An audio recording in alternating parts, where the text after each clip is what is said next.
গ্রীষ্মকালীন নানা জাতের সবজির আবাদ করেছেন নেত্রকোনার কৃষকরা। তার মধ্যে হাইব্রিড মরিচ, ঢেঁড়স, কুমড়া সহ বিভিন্ন সবজির আবাদ অন্যতম। ফলন হওয়ায় এবার বাজারেও সবজির দামও কিছুটা কম, এতে স্বস্তিতে সাধারণ মানুষ। নেত্রকোনা থেকে বিস্তারিত জানিয়েছেন সহকর্মী সোহান আহমেদ কাকন।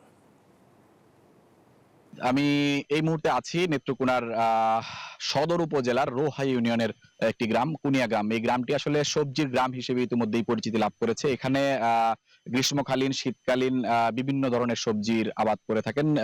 বলতে চাই যে আসলে পুরো বছর জুড়েই এই গ্রামটিতে মরিচ, তারপর টমেটো, বেগুন, বিভিন্ন জাতের যে সবজি রয়েছে বছরব্যাপী মানুষের নিত্য প্রয়োজনীয় সবজি, সেই সবজিগুলো কিন্তু এখানে আবাদ করে থাকেন। আমি জানি যে এখানে বছরব্যাপী টমেটোরও আবাদ করে থাকেন এখানকার কৃষকরা।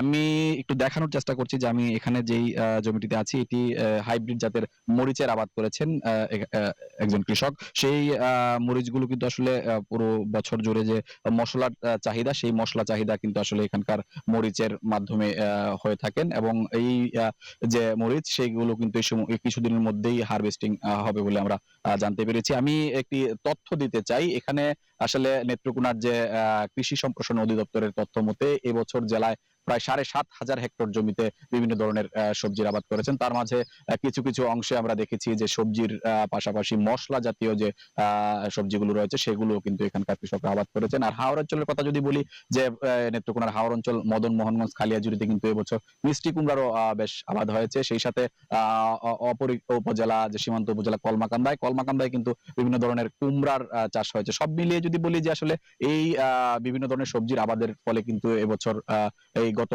কয়েক মাস ধরে যে সবজির চাহিদা, সেই চাহিদা কিন্তু স্থানীয়ভাবেই মেটানো সম্ভব হচ্ছে, যে কারণে সবজির যে দাম, সেই দামও কিন্তু সাধারণ মানুষের নাগালের মধ্যেই রয়েছে। এই ছিল আমার কাছে নেত্রকোনার কৃষি, যে বিভিন্ন ধরনের সবজির আবাদ হয়েছে সেই মাঠ থেকে সবশেষ। বান্ডেল থাকলে প্রতি সেনমানিতে টাকা বাঁচবে। বিকাশ সেনমানি বান্ডিল কিনে জিতুন প্রতি লেনদেনে।